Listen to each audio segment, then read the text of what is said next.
Hello बेटा। Hi everyone. Last में हम लोगों ने क्या देखा था? ऑस्मोसिस एंड ऑस्मोसिस प्रेशर के बारे में देखा था। तो ऑस्मोसिस क्या होता है? जब क्या होता है, सॉल्वेंट में से जो मॉलिक्यूल्स है वो कहाँ, पार्टिकल्स है वो कहाँ जाते हैं बेटा, कहाँ फ्लो उसका होता है? सॉल्यूशन की तरफ। तो वो कहता है ऑस्मोसिस, और वो अगर हम लोगों को रुकवा देना है तो उसके लिए बाहर से कोई एक्सटर्नल प्रेशर ऐड करना होता है, और वो जो एक्सटर्नल प्रेशर होता है उसको ही हम लोग क्या कहते हैं? Osmotic pressure.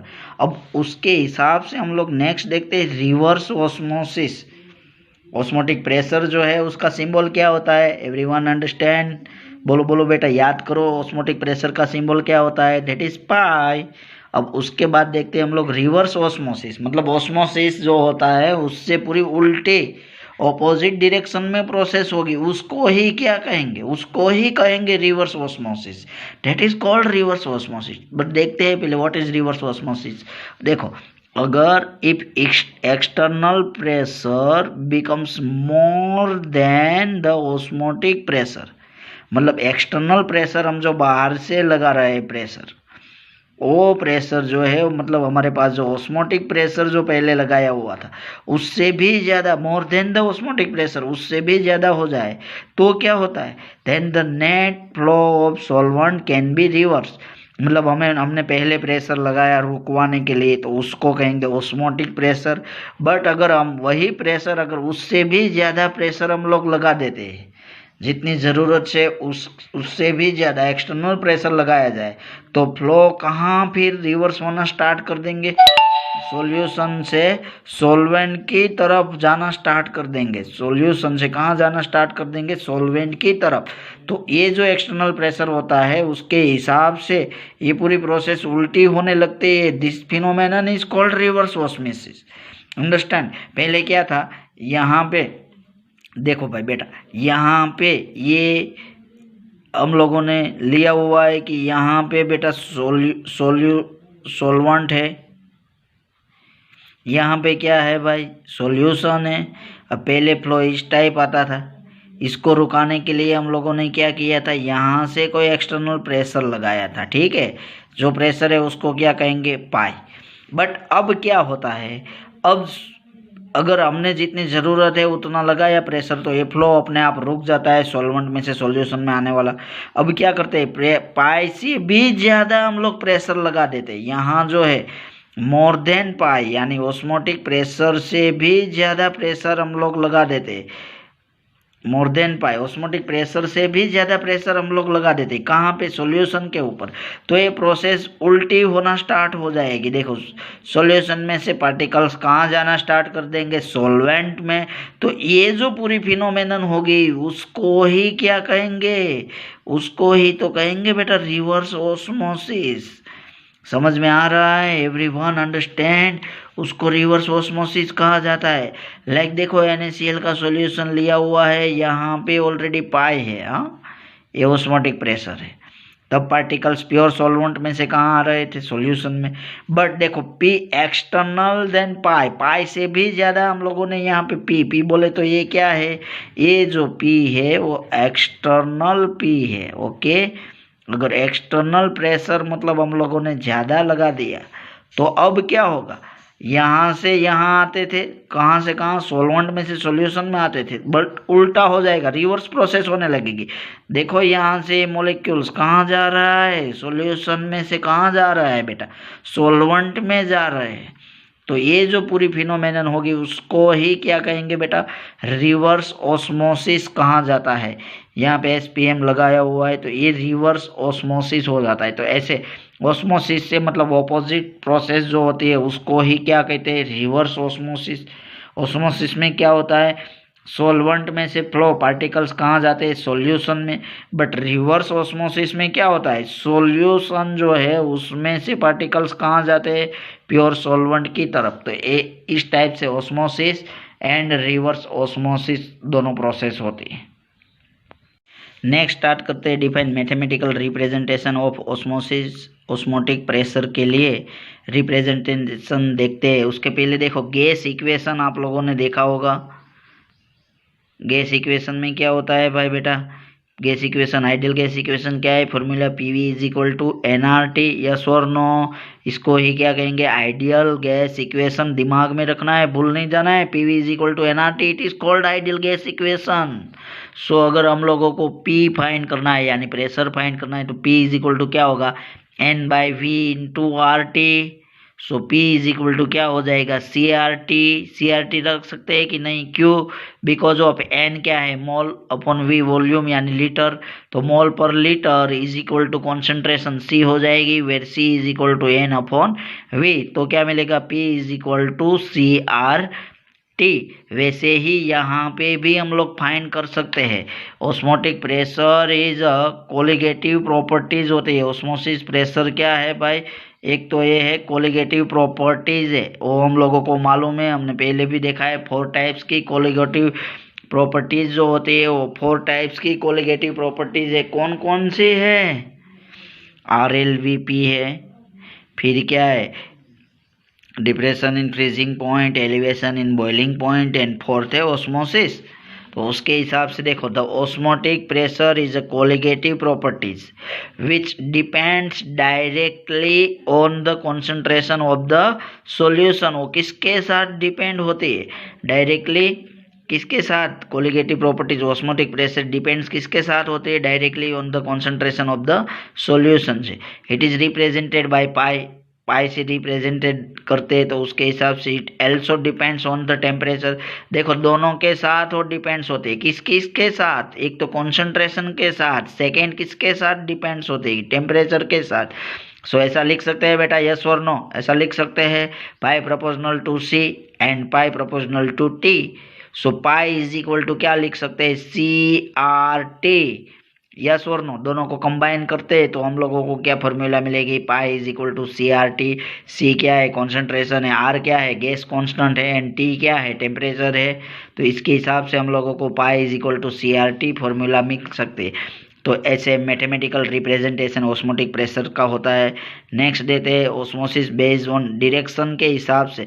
देखो 3 टाइप के सॉल्यूशन मिलते हैं। फर्स्ट मिलते हैं आइसोटोनिक सॉल्यूशन, और ये जो सॉल्यूशन हम लोगों को मिल रहे हैं, ये तीनों पॉइंट जो है वो MCQ के लिए 100% याद रखने हैं, क्योंकि आप इसमें बहुत ज़्यादा कंफ्यूज हो गए। इसलिए इसके मैक्सिमम ये जो पॉइंट्स है, तीनों पॉइंट्स के मैक्सिमम MCQ, इसके रिगार्डिंग MCQ आप लोग सॉल्व करते रहना। एक तो देखो आइसोटोनिक सॉल्यूशन होता है, सेकेंड क्या होता है? हाइपोटोनिक सॉल्यूशन होता है बेटा, एंड थर्ड क्या होता है? थर्ड होता है बेटा हाइपरटोनिक सॉल्यूशन। तो ऐसे 3 टाइप्स के सॉल्यूशन है जो डिपेंड्स होता है ऑस्मोसिस के ऊपर, यानी ऑस्मोटिक प्रेशर जो है उसके ऊपर डिपेंड होकर 3 टाइप के सॉल्यूशन मिलते हैं। कौन कौन से हैं? Isotonic, hypotonic and hypertonic. चलो आइसोटोनिक सॉल्यूशन में क्या होता है? आइसो मीन्स क्या होता है? यहाँ पे क्या लेना है? इक्वल।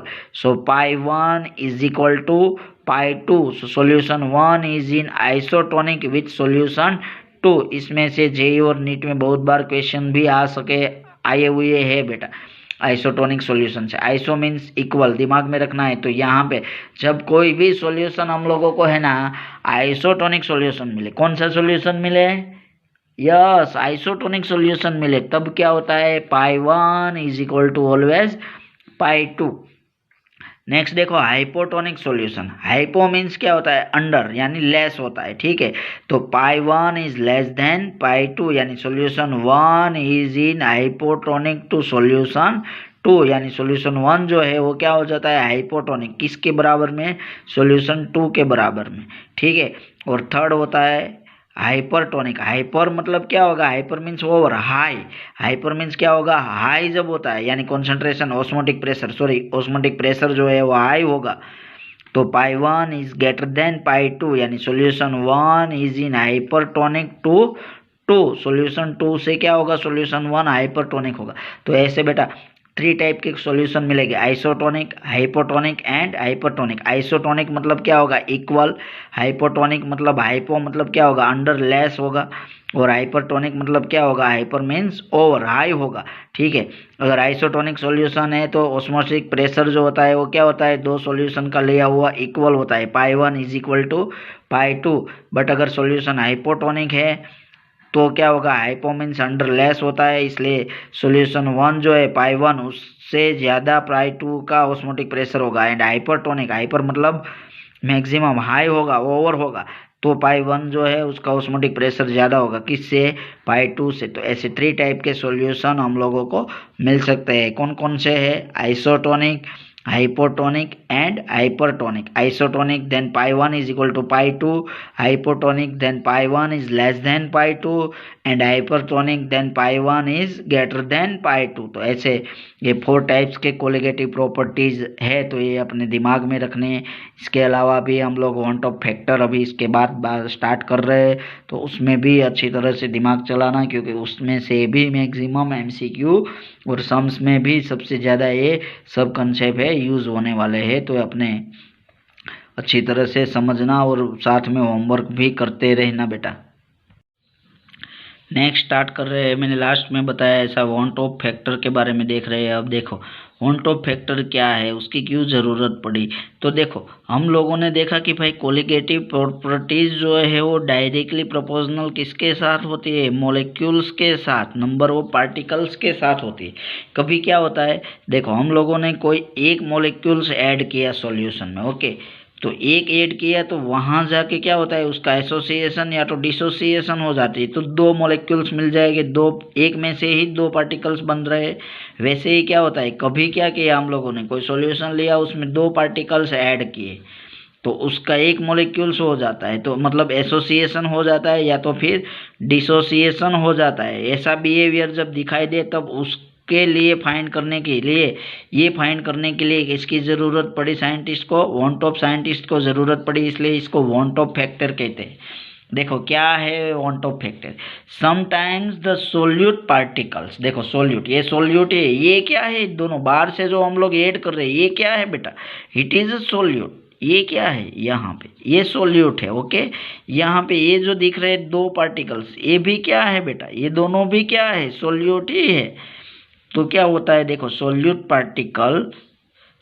पार्टिकल्स एग्जिबिट एसोसिएशन और डिसोसिएशन। यहाँ पे क्या हो रहा है, डिसोसिएशन हो रहा है, बट यहाँ पे क्या हो रहा है, एसोसिएशन हो रहा है।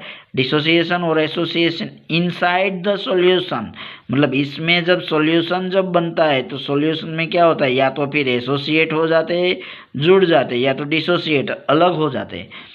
Inside the solution due to the intermolecular behaviours, मतलब उसका जो बिहेवियर है इस टाइप का हो जाता है। तब क्या करने की जरूरत पड़ी, due to this the number of solute particle changes. यहाँ पे क्या हो रहा है, 1 में से 2 हो रहे हैं और 2 में से 1 हो रहा है, तो पार्टिकल चेंज हो रहे हैं, तो चेंजिंग द कोलिगेटिव प्रॉपर्टीज। सो हमें तो मालूम है जो पार्टिकल चेंज हो जाएंगे, तो क्योंकि कोलिगेटिव प्रॉपर्टीज जो है वो डिपेंड्स किसके पर है, वो तो डिपेंड तो पार्टिकल्स के ऊपर ही होते हैं। नंबर ऑफ पार्टिकल्स किसके है, उसकी क्वांटिटी कितनी है उसके पर डिपेंड होते हैं। बट यहाँ पे देखो पार्टिकल्स 1 था, उसमें से 2 हो रहा है, 2 में से 1 हो रहा है, तो डेफिनेटली कोलिगेटिव प्रॉपर्टीज भी चेंज हो जाएगी, यस और नो, समझ में आ रहा है, ओके। तो ऐसे बेटा पार्टिकल्स जब एसोसिएशन या तो डिसोसिएशन हो जाता है तब जो कोलिगेटिव प्रॉपर्टीज जो होती है वो भी कोलिगेटिव प्रॉपर्टीज भी क्या हो जाती है, चेंज हो जाती है।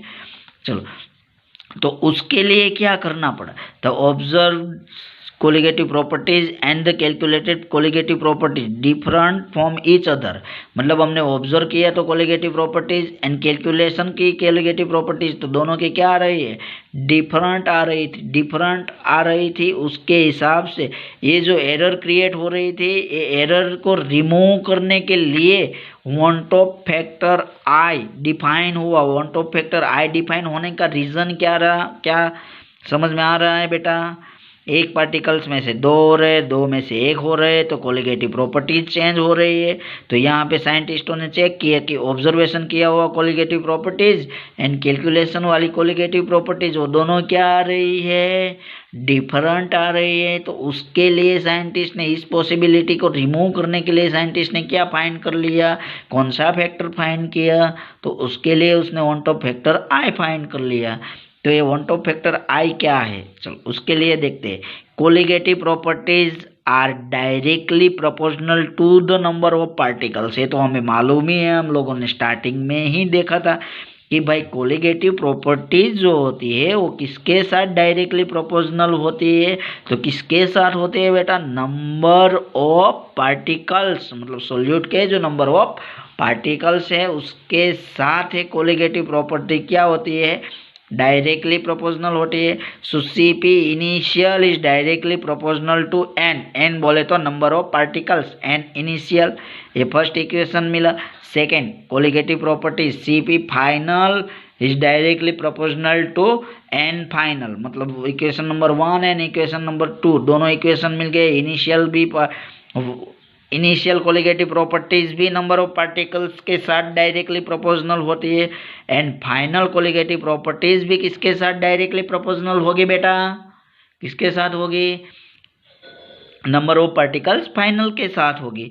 तो अब क्या किया, उसके हिसाब से वन टॉप फैक्टर हम लोग फाइंड कर सकते हैं। देखो क्या करना है, divide equation second by 1, second equation से 1 इक्वेशन को डिवाइड कर दो आप लोग, तो Cp final upon Cp I बोले तो initial colligative properties final upon colligative properties initial is equal to क्या मिलेगा, NF अपॉन NI, NF मतलब final moles upon initial moles is equal to क्या होता है I, और I जो है उसको ही हम लोग क्या कहेंगे यहाँ पे वन टॉप फैक्टर I, यानी कोलिगेटिव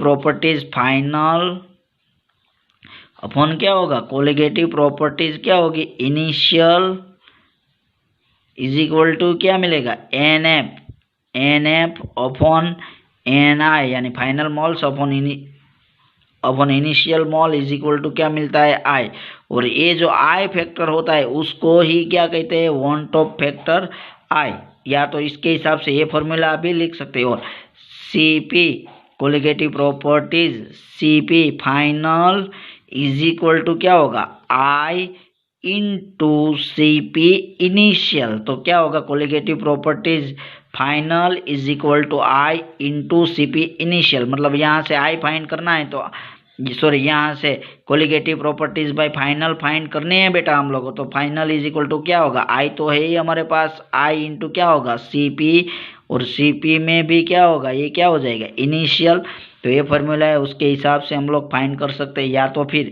ऑब्जर्व किया हुआ colligative properties and calculated colligative properties multiply किसके साथ करते हैं I के साथ, तो भी हमें वन टॉप फैक्टर फाइंड हो सकता है। तो ऐसे वन टॉप फैक्टर फाइंड कर सकते हैं हम लोग। फिर से देखो वन टॉप फैक्टर फाइंड करने का रीज़न क्या है बेटा, जब हम लोग सॉल्यूशन में क्या करते हैं, कोई एक सॉल्यूट के पार्टिकल्स ऐड करते हैं तो उसमें से कभी क्या हो जाता है डिसोसिएशन हो जाता है, यानी 2 पार्टिकल्स मिलते हैं, कभी क्या होता है सॉल्यूट के 2 पार्टिकल्स ऐड किए सॉल्यूशन में तो वो एसोसिएट हो जाते हैं और 1 पार्टिकल्स मिल रहा है, तो क्या हो रहा है पार्टिकल्स, कोलिगेटिव प्रॉपर्टीज तो किसके पर डिपेंड होती है भाई, नंबर ऑफ सॉल्यूट के पार्टिकल्स, बट यहाँ पे क्या होता है पार्टिकल्स ही चेंज हो जाते हैं। अगर पार्टिकल चेंज हो जाएंगे तो डेफिनेटली कोलिगेटिव प्रॉपर्टीज भी चेंज हो जाएगी, तो ये कोलिगेटिव प्रॉपर्टीज भी पार्टिकल चेंज होने से चेंज हो रही है। तो ये जो प्रॉब्लम आ रहा था, ये प्रॉब्लम को रिमूव करने के लिए साइंटिस्ट ने क्या फाइंड कर दिया, वन टॉप साइंटिस्ट ने वन टॉप फैक्टर फाइंड कर दिया जिसका सिंबल क्या है I। So colligative properties directly proportional होती है नंबर ऑफ पार्टिकल्स के हिसाब से, उसने फाइंड किया तो फॉर्मूला मिली कि colligative properties C final upon colligative properties initial is equal to NF upon NI, और इज इक्वल टू क्या लिख सकते हैं I। अगर हम लोगों को फाइनल की कोलिगेटिव प्रॉपर्टीज फाइंड करनी है तो फॉर्मूला क्या होगी, final colligative properties is equal to I into initial colligative properties, या तो ऑब्जर्व किया हुआ और कैलकुलेट किया हुआ वो दोनों भी चेंज आ रहे हैं, तो इसके हिसाब से observe colligative properties is equal to I into calculated colligative properties, तो ये दोनों फॉर्मूला यूज करके हम लोग van't Hoff factor I find कर सकते हैं।